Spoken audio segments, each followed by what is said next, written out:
they can't be complacent tonight. They only have to look back to their very first season in Europe, when having scored 7 goals away from home, they then lost 3-2 in the home leg. That was 30 years ago against a team of Danish part-timers. I'm sure there'll be no repeat tonight. Lee Dixon will be aiming to make sure of that on his first appearance since the Coventry City game on the opening day of the season. He's overcome a foot injury to regain the right back spot. Martin Keown, whose own goal in Denmark gave Odense early encouragement, reverts to the centre of defence to the exclusion of Andy Linnigan and will partner Tony Adams, who's passed a fitness test on an ankle injury. Odense, who won the Danish Cup for the second time in 3 years, also make a defensive alteration. The huge blonde figure of Per Hjort has been drafted in to take the place of the injured Torben Songild. The referee has come from Germany. He's Hans-Jürgen Weber, and the only other time he was over in the British Isles, he was officiating at Wrexham. It could be a nerve-wracking night for the Danes in one of the world's great stadiums, and Arsenal begin by attacking the famous clock end. Odense in the blue and white, and Arsenal, whose Captain Adams here, pushes the ball out of play down that far side, are in their familiar red and white, of course.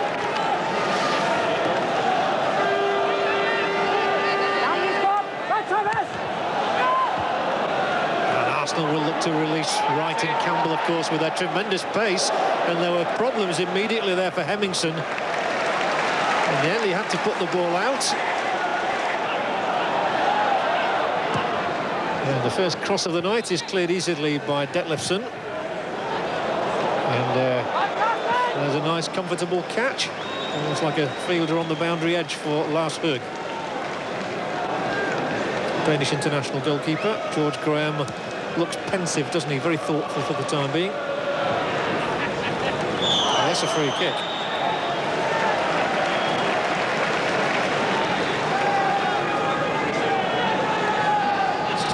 Ian Wright will be one of those taking up a position inside or just on the edge of the Odense penalty area. Sure, Merson will swing this one in. It's been left totally to him. Høeg has gone to his near post.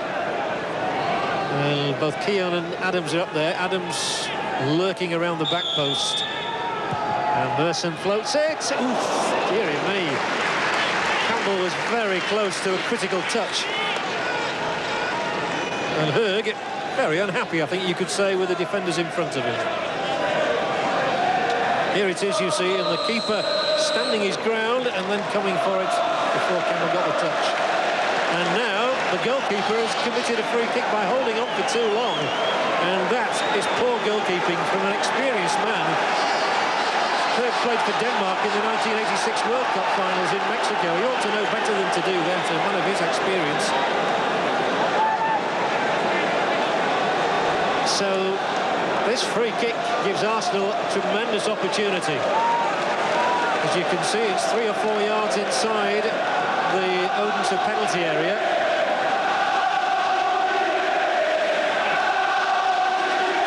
Davis is there, Campbell is there, Wright's taking up a position in the wall. So there are so many options here. Winterburn could hit one, so could Merson. Who's it going to be? It's going to be Merson, and it's charged down. So the 10-man blue wall was effective. Odense's coach there is Kim Brink, making his notes. He's been in charge for a couple of seasons, having come through in charge of the youth team there. Good work, McGoldrick again. The ball in a fairly simple one to clear, though. Dixon keeps Arsenal coming. Campbell's onside here. He's in that area. Kevin Campbell. Høeg makes the save. He just got no side of the defender when they were looking for offside, but he stood his ground, and the goalkeeper spread himself well. Campbell's looking a real menace this evening, and under pressure here from Hemmingson, the ball just ran away from him, and the keeper was able to narrow the angle. Corner it is. And they're still all in there as McGoldrick delivers it. Høeg goes to catch, punches out. flag is raised for offside. Well, there are a few Danish fans who've made the journey over from the birthplace of Hans Christian Andersen. Hoping to see a fairy tale, no doubt. Certainly the second time Arsenal have competed in the Cup Winners' Cup. The year they did the double, of course, so they chose to play in the European Cup. Naturally, now then, here comes Wright. It's just run out of his way. So Arsenal have never actually lost a European Cup Winners' Cup tie. Although they've never won it. That sounds odd. It's because they reached the final, of course, against Valencia. And in 1979-1980, drew 0-0 in the final and lost it on penalties. They weren't actually beaten in the game. And here they have a corner now. Keown's calling for it right on the goal line. It might get to him as well. The punch-out from Hurd was good. Jensen plays it back over there. Adams has stayed up. Now Davis, and they look for offside. He's not off. Tony Adams. Oh dear. If it had been Wright, if it had been Campbell, if it had been Merson, it would now be 1-0. It was Tony Adams. He couldn't believe he was onside. And by far the simplest chance of the night, if not of Tony Adams' career, has been spurned. Adams took it on. Wright was alongside him as well, and he hoofed it over. Great disappointment that for the Arsenal captain, who's not scored since the FA Cup semi-final win over Spurs last year.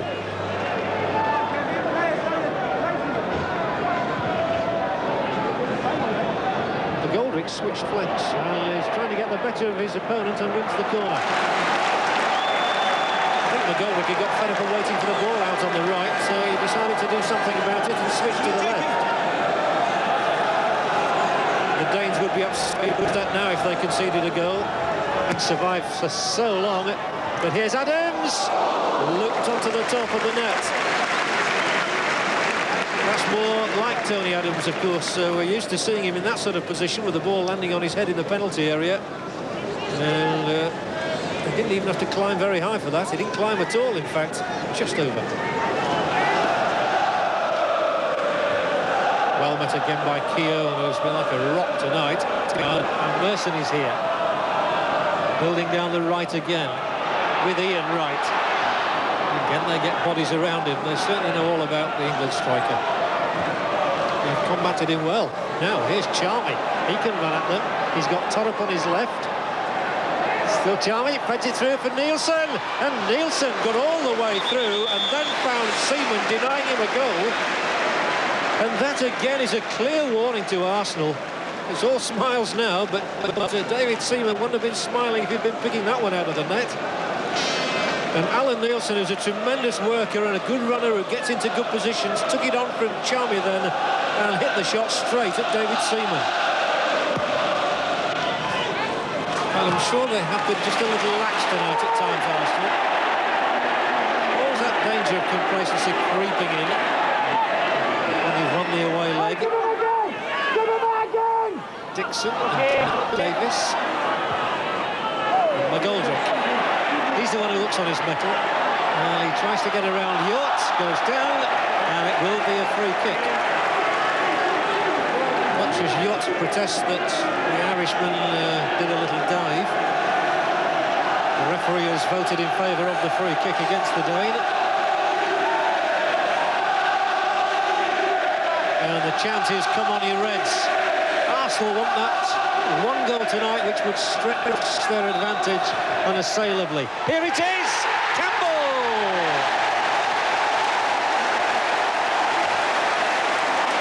They've waited a long time for the breakthrough, and when it came, the ball flashed into the net off the head of Kevin Campbell.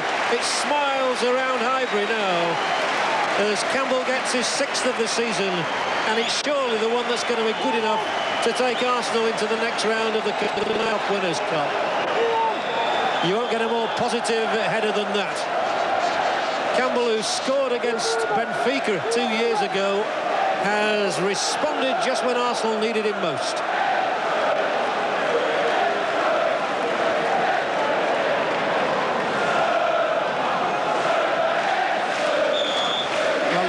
defenders, Hemmingson there.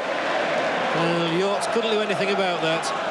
Arsenal having won the free kick, more importantly, in the lead.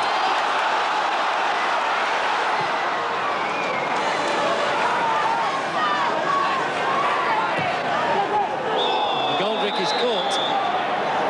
And don't think that's worth a yellow card, surely. I think he just caught the man. Nielsen.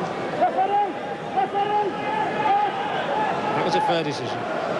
And Arsenal are going to make a change. I think they're going to bring Ian Wright off, who's not really been himself this evening, and give it Alan Smith a run. So Ian Wright, looking a little bit jaded this evening, leaves the field. And Alan Smith, who was very much an instrumental member of the side 2 years ago in the European Cup, gets a run out, wearing the number 14 shirt.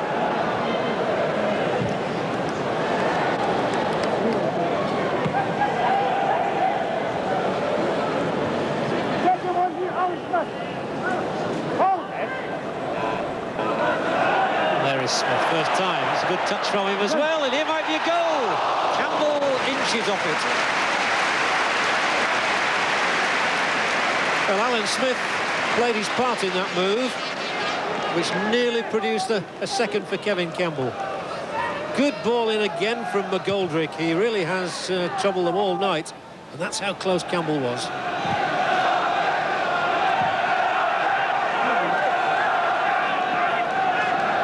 Again, it was a poor ball out of defence from Odense. He'll be happy with the fact that they've competed well. Difficult arenas to play, but unhappy that his side appears to be going out at the first hurdle. Keep changing it. Keep playing 2 touches. No, go on over there. Go on over there. Inside the area is Smith. There are 2 men alongside him, but it's been reversed to Davis. That's a great ball in. Chances here, surely. Jensen. No, all he had to do was cut it back, and Campbell had to be a scorer. Jensen tried to waltz his way around Herc, and eventually the keeper got a touch, but what a lovely ball that is from Paul Davis. Delicate. Jensen tried to go on the outside of the keeper, who just got his fist to it. Still, it's an Arsenal corner. They want a second. Here comes Adams again. Keown can't control it. Davis. Jensen. Nielsen knocks it out.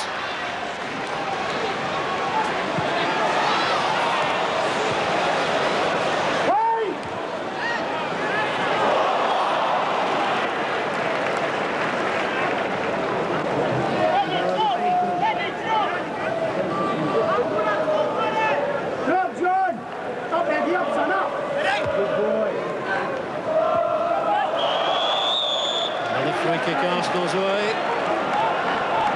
There's certainly going to be no repetition of that amazing match 30 years ago when the side from Copenhagen, Stavnet, who were a combination team, called to a reserve side, came to Arsenal and won 3-2. Here's Jensen, the Dane, crossing, Campbell! No! And he'll be bitterly disappointed not to have got his second goal, because that was a really clear shoot opportunity. Jensen. Good ball in, heard the keeper started, stopped. Campbell, the header wasn't powerful enough. The Danes are perhaps not the strongest in the competition, but they've made Arsenal fight all the way in it. And certainly for the first 20 minutes in Denmark, they made life very uncomfortable. Torrup tries to do exactly that to them now, but that was good defensive work. And Nielsen's battled well to win it back. And he's got on, and they've allowed Nielsen to score a goal. That goes down to sheer tenacity on the part of Alan Nielsen. Seaman will be disappointed, Arsenal totally disappointed, and that small group of fans who've made the journey from Denmark feel it's been made worthwhile.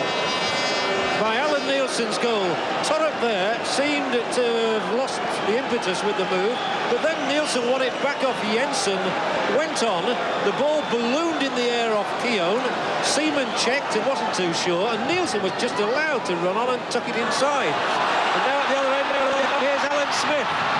Could have gone down, he didn't. As Arsenal, well, they want to win on the night. It would be seen as more than disappointing if they don't actually win the match. But it's 1-1 at the moment, and Kevin Campbell's single goal has been enough to carry Arsenal through to the second round of the Cup Winners' Cup. Odense managed to exert a little pressure in the closing stages because of the tenacity of Alan Nielsen, who went on to score a goal that Arsenal really gifted to him. But it's good enough on the night as a 1-1 draw for Arsenal. They go through 3-2 on aggregate. George, safely through, but you put some unnecessary pressure on yourself at the end, didn't you? That's what keeps me slim. The last 5 minutes, you know, when they get the equaliser, and you think if they get another one, then it's all square, it's level then. But they actually came, and I think they were going to make sure they weren't going to lose 3, 4 or 5-0. I thought they got everybody back behind the ball, well organised, and 1 or 2 good players. I thought Chiami, the centre forward, was very dangerous, and I think Martin Keown had a great job on him tonight. But we'd plenty of the ball, defensively excellent. Midfield and the attacking third, midfield and the forwards, I thought were a bit disappointing tonight. We didn't really capitalise on the few chances we had, and we looked as if it was all an effort tonight. Well, Saint, a good result for George Graham's waistline, but... Isn't it amazing it went the same as a Villa? Yeah. You know, 4 minutes from the end they lose a goal, and it's all panic stations. I got the feeling he was a bit disappointed there overall. Do you share that disappointment? Yeah, I think so. Again, like Villa, they had early pressure and had chances, and really, you know, Kevin Campbell scored a goal and should really have got more than the one. This is the goal. You always feel with the Arsenal, you know, they're going to score from set pieces. And look at Campbell, acres of space, simply because the Arsenal move people around at set plays, and it gives people a chance, you know. It's very difficult to mark them. This... Again, another here. Oh, this was a lovely chip of Jensen's, and it just sat up. Campbell went up too early. He's waiting for it coming down, and of course he doesn't get any power in it, Jim, because he was on his way down when the ball arrived at him. How about Seaman and Dixon here? This was really a bit of a mix-up between the two of them. When the ball spun up in the air, Dixon's looking at the goalkeeper saying, "Come on, then, you come." Goalkeeper's looking at Dixon saying, "Well, it's your ball, really," and between the two of them, ends up in the back of the net. So, I mean, these misunderstandings happen in football, even with quality international players. OK, Saint, thank you very much indeed. Well, next, the goals from Manchester United, all these significant results from Europe. Action from Ayresome Park as well. Middlesbrough and Leicester from the top of the First Division. Kicks it off with the Champions Cup.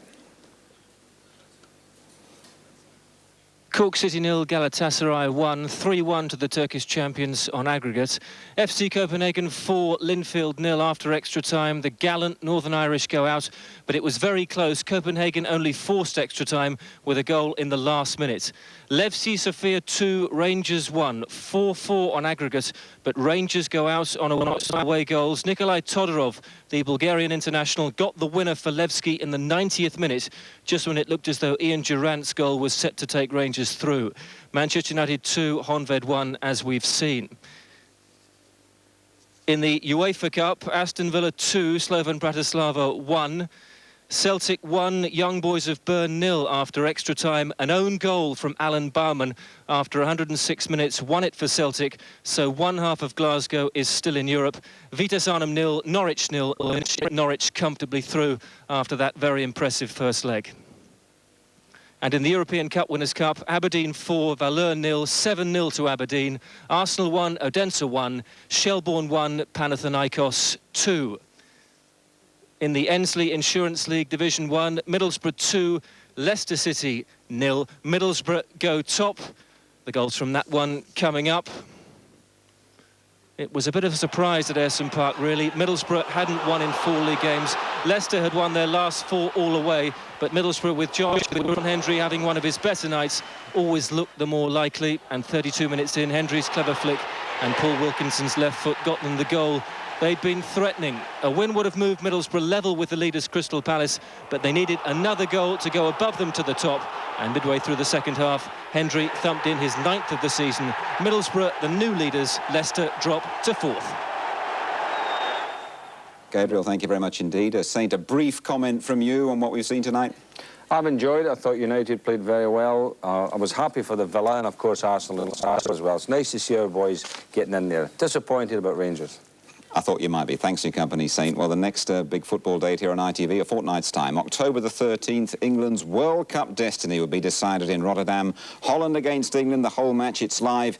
It's only on this channel, a huge sporting occasion. Also, the Republic of Ireland, Spain in Dublin, live in the afternoon, and the Republic could well seal their place in the States. We've seen, though, a win treble for England. Villa's storming start sees them through. Arsenal's set-piece expertise, crucial once again. Manchester United, well, they march on, thanks to a brace from Bruce. A few scary moments along the way, though. They're all still standing. Bye-bye.